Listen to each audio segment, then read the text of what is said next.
আসসালামু আলাইকুম ভিউয়ার্স, মুনি রান্নাঘরে সবাইকে স্বাগতম। আমি আজকে আপনাদেরকে ডুবা তেলে আমড়ার আচারের রেসিপি দেখাবো। তাহলে চলুন রেসিপিটা শুরু করি। এখানে আমরা কেটে ধুয়ে নিয়েছি। তাহলে চলুন রেসিপিটা শুরু করি। আমড়ার আচারটা তৈরি করার জন্য কড়াইতে একটা প্যান দিয়ে দিয়েছি। এখন আমড়ার আচারের জন্য একটা মশলা তৈরি করে নেব। এখানে 5 ফোড়ন দিয়ে দিয়েছি, 2টা এলাচ দিয়ে দিয়েছি। এখন এটাকে ভেজে নেব। সাথে 1 চামচ জিরে দিয়ে দিলাম। এটাকে এখন ভালোভাবে ভেজে নেব আমার মশলাটাকে। এখানে 5 ফোড়ন, মৌরি সব কিছুই দিয়ে দিয়েছি। এখন এটাকে কিছু সময় ভেজে নেব। মৌরিটা ভাজা হয়ে গেছে, এটাকে আমি উঠিয়ে নেব। এখন আমি আমড়ার আচারটাকে তৈরি করে নেব। এখন প্যানটা গরম হয়ে আসছে, এখন আমি তেল দিয়ে দেব পরিমাণ মতো। যেহেতু এটা ডুবা তেলে, তাই তেলটা একটু বেশি দেব। এখানে আমি 1 কাপের মতো খাঁটি সরিষার তেল দিয়ে দিলাম। তেলটা প্রায় গরম হয়ে এসেছে। তেলটা গরম হয়ে এসেছে, আমি এর মধ্যে 1 কাপের মতো রসুন দিয়ে দিলাম। 4টার মতো শুকনো মরিচ দিয়ে দিলাম।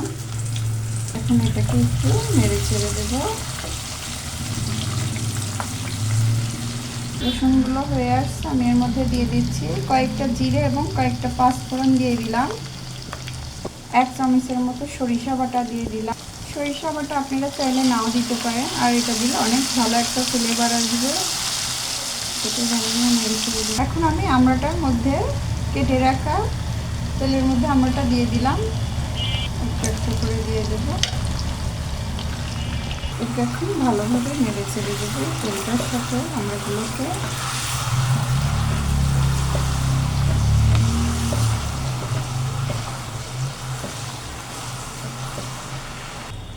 আমি এখানে 1 কাপের মতো চিনি দিয়ে দিলাম।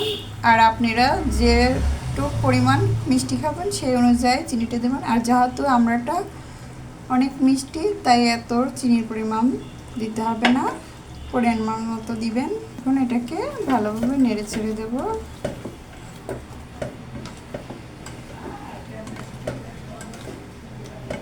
এখন এই আমড়াটার মধ্যে আমি 1/2 চামচের মতো হলুদের গুঁড়ো দিয়ে দিলাম। 1 চামচ লবণ দিয়ে দিলাম। 1 চামচের মতো বিট লবণ দিয়ে দিলাম।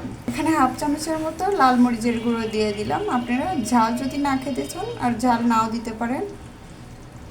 আমি এখন এর সাথে মিশিয়ে দেব তেলটার সাথে। আর আমি এখানে কোনো পানি ইউজ করব না, এই আমড়াটাই তেলে সিদ্ধ হয়ে যাবে। এখন কিছু সময় রান্না করে নেব। এদিকে প্রায় আমার আচারটা সিদ্ধ হয়ে আসছে। দেখুন কত সুন্দর একটি কালার আসছে। আপনারা চাইলে বাসায় এভাবে তেলে ডুবো আচারটা করে পারতেন।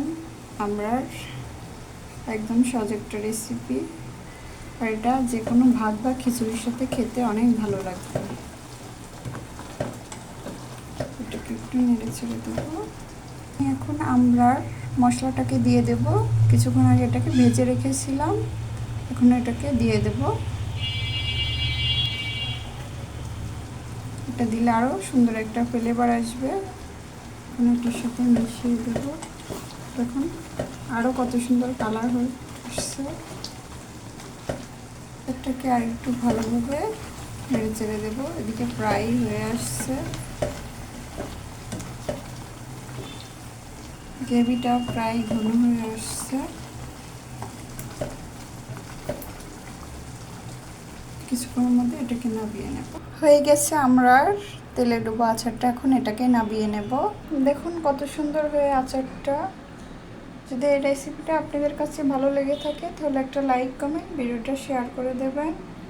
সবাই ভালো থাকবেন, সুস্থ থাকবেন। রেসিপিটা বেশি বেশি করে দেখবেন। আল্লাহ হাফিজ।